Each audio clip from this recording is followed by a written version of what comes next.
Girl, you tripping. For the sake of the audio. I mean, what is it gonna sound like? White noise in the background. This is a real life situation. Okay? It's not Hollywood.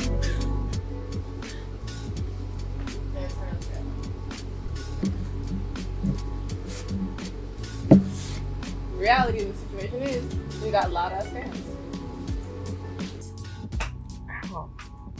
Aesthetics and Mobility is a online documentation of our conversations about our experience living in a box truck. We built this home. We have plans to use it as an exhibition space, to use it for public art programming. What has been the most exciting thing, I would argue, about this experience is learning about ourselves and about functionality and design through the process of living in this space. I'm older than I look, from North Carolina. Enough about me. Tell me about you. I'm from LA, from the city of Inglewood. Have been living in Miami for the past 3 years. I mean, I think where we could start would be talking about the title of our show. Ideas around what mobility means for us within the context of this project. Aesthetics of Mobility kind of came out of us talking about this project together, but also talking about it to other people and seeing how other people have responded. The idea of being able to have the freedom to do the things that we want, both physically and mentally, on a day-to-day basis. I think it's something that we'll continue to unpack as time moves forward. This is what it looks like to us, right? So this is a visual representation of what that means to us. The physicality of the space is our aesthetics of mobility. And I think the kind of documenting these conversations will kind of be a part of archiving how we arrive to what our aesthetic is. For sure.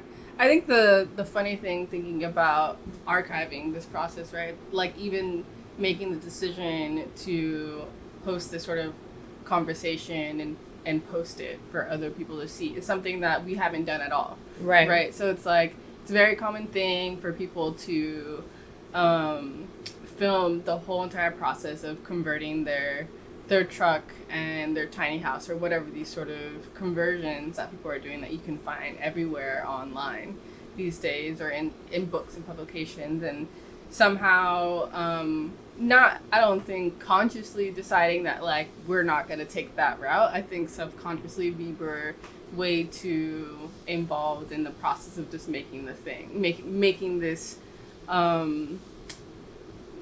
home come alive, right? So it's really funny because it's like we've had multiple opportunities, so many opportunities to take the time to set up a camera, film the process, potentially talk about it, do this thing, and always felt at it. Like at the end of each working day, we'd be like, damn, we didn't set up the camera, we didn't film, or like the camera was just laying around or it was dead. And it's like,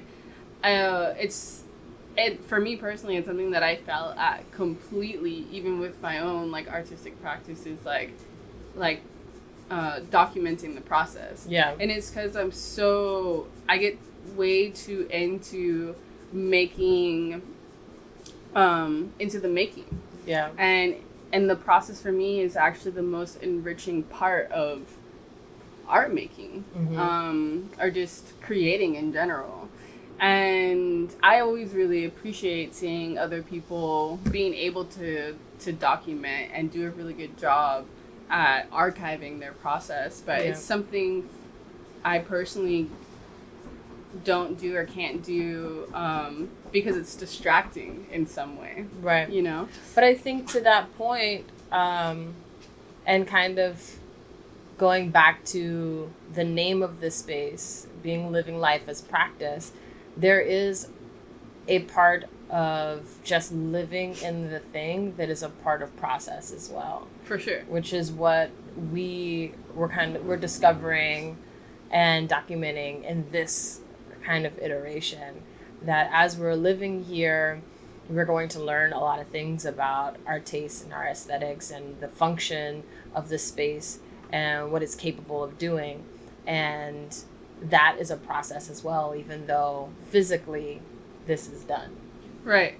I mean, I think the other thing too, thinking about archiving this process, and this is going to be our way of doing that, but more specifically, like through all of the YouTube channels or other people that have posted their process online, I think what came across one woman of color, queer woman of color specifically, that has converted a truck and also has documented the process. But it's that idea of visibility is like not there, and that isn't to say that there isn't more people of color doing this sort of transformation, but it's not at the forefront of this like quote unquote movement, that people are really embracing. Right. So yeah, I think in some way it is really essential that we're taking this step of making this. I mean, I think for me particularly, like, I started to think about minimalism, like living, when I started traveling a lot, because I didn't always know where I was going to stay. I didn't always know how long I was going to be able to stay in one particular place. So through the motions of moving around, I just started to let go of things over and over again. And it just didn't make sense to accumulate more things, because there was never a certainty as to, how long will I be in this location. And it's more than just like, not like instability. It's more about like I was interested in the ability to be mobile, interested in the ability to be able to travel around and move around and not have things bottle me down from that ability. So like the freedom I keep wiping my face because I'm sweating. Sorry. You want to turn the fans off. So it's like thinking about what are your essential needs, right? And how much of those things do you need all at once? One of the things you just made me think about, because you said something along the lines of like not being forced to have less things because of circumstance, but being interested in the ability to be mobile. And it made me think about a lot of the ways that people talk about. I think it's both, though. No, for sure. But that kind of hinting at the other side of the perspective made me think about the way that the art world or artists are talked about as like this, they had limited resources and like this is what they made from because of how limited they were and what the access they had was, and kind of this like adversity births like innovation kind of idea. But there's also a part of it that people can also just decide to work with less, like not out of a handicap, but out of like purely I desire to function this way because it makes me more flexible, it makes me more mobile. I don't feel as heavy aesthetically, it's not as crowded, or like whatever the thing may be. So it made me think about that. On like an economic level, like a huge part of it is that it gives you the freedom. Thinking about how much rent, particularly in Miami, is, or any major like city, it's like it's always really, really expensive, and really expensive for artists, right? So like, how do artists be able to maintain their practice and still have a livelihood? This is definitely a way to kind of chop through that. Yeah. Having now the freedom to like not have to pay rent, which takes a huge part out of a paycheck for anybody. Yeah. Gives you the ability to do more of the things that you want to do and invest in the things that you want to be doing. It's unfortunate that there are people, the majority of people are put into positions where they have to work multiple jobs just to be able to pay rent. So it's like never really seeing something in return for the work that they're putting in. Yeah. When people first find out about us living in this truck, their immediate question, or one of the first questions is like, so you guys planning on traveling? Where are you traveling to? like basically doing like some form of a road trip type of situation. And with you in particular, you're kind of like, no, I'm not planning on going anywhere. And so it's, you know, it's interesting because people automatically associate, you know, something on wheels, like that means you want to travel. It has like a destination. And where I think more specifically, it's about having sustainability in the place that you're currently living in, which is it's a different thing. You know, I'm always really interested in traveling, but it's also not, it's not a priority at this point, right? It's not like there isn't no map planned out where we're like putting some pins on a thing talking about like I'm gonna travel here. Or it's not like directly associated to this thing. Exactly. Where not in the sense of like this thing being mobile, but it is attached to travel in the sense of like, if this is my home, I don't have to think about subletting my room or my apartment or whatever when I want to travel somewhere. Yeah. I don't have to like think about this like this thing that I'm so attached to that like gives me anxiety to leave it. Right. Because it costs me something for it to exist. Whereas this is like, can go with you, or it can stay right where it is and not burn a hole in your pocket, you know? Exactly. This land has been so many other things before it was where your house is built. So to say that you own it, or like, I don't know, it just makes me feel weird. And so there's something that's a little bit more comfortable for me about having a mobile home. Yeah.